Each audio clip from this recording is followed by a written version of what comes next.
Il y a des histoires qu'on entend, puis on oublie. Mais il y a aussi celles qu'on garde pour toujours, parce qu'elles changent notre façon de voir le monde, parce qu'elles touchent quelque chose d'éternel. Voici celle d'une famille, une famille ordinaire, mais au cœur extraordinairement généreux. Dans un petit quartier modeste, loin des projecteurs, vivait une famille de 5 personnes. Le père, la mère, 3 enfants. Rien de spécial, rien d'exceptionnel à première vue. Ils n'avaient pas grand-chose, mais ils avaient une conviction, une foi profonde et un mode de vie surprenant. Chaque semaine, ils jeûnaient, pas pour perdre du poids, pas pour impressionner, mais comme une offrande, un acte d'amour. Et chaque jour de jeûne, ils prenaient les repas qu'ils auraient dû consommer et les donnaient aux voisins, aux sans-abri, aux veuves, aux oubliés. Ils n'en parlaient à personne. Ils ne filmaient rien. Ils n'ont jamais posté une photo. Ils donnaient en silence parce qu'ils croyaient que ce qu'on fait dans le secret, Dieu le voit. Et Dieu n'oublie jamais. Au fil des mois, ce rituel devint leur mode de vie. Jeûner, partager, prier et recommencer. Les enfants grandissaient dans cet esprit. Ils apprenaient que le repas le plus nourrissant n'est pas toujours celui qu'on mange, mais celui qu'on offre.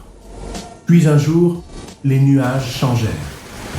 Le ciel, d'habitude paisible, s'assombrit.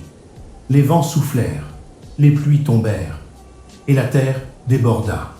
Une inondation, soudaine, brutale. Des maisons détruites, des familles déplacées, un quartier entier noyé sous les eaux. Mais une chose incompréhensible, inexplicable, presque irréaliste. Une maison se tenait encore debout, sèche, intacte, comme si l'eau avait décidé de l'éviter. Les voisins accoururent. Ils n'en croyaient pas leurs yeux. Comment cela était-il possible? Pourquoi cette maison et pas les autres? Alors les murmures commencèrent. Et peu à peu, le secret fut révélé. Ce n'était pas une maison magique. Ce n'était pas une protection construite par des mains humaines. C'était le fruit d'années de fidélité silencieuse.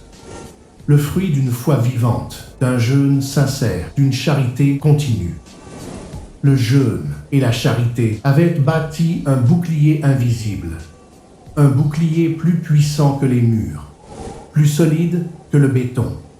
Un bouclier que seule la foi peut ériger. Aujourd'hui, cette histoire circule.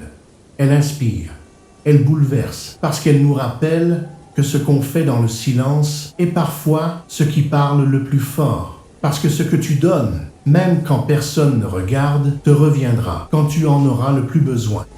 Alors je te pose une question. Et toi, qu'est-ce que tu fais dans le secret? Que donnes-tu? Quand personne ne filme, quand personne n'applaudit, car parfois, le ciel récompense, pas les actes visibles, mais les sacrifices invisibles. Si cette histoire t'a touché, partage-la. Abonne-toi pour ne pas manquer la suite des épisodes de Les Offrandes du Silence. Chaque semaine, découvre un nouveau témoignage, un nouvel acte de foi, une nouvelle semence cachée. Laisse un commentaire. Quel est le plus beau geste que tu as fait dans le silence? Et surtout, n'arrête jamais de semer. Parce que là où l'œil humain ne voit rien, le ciel, lui, voit tout.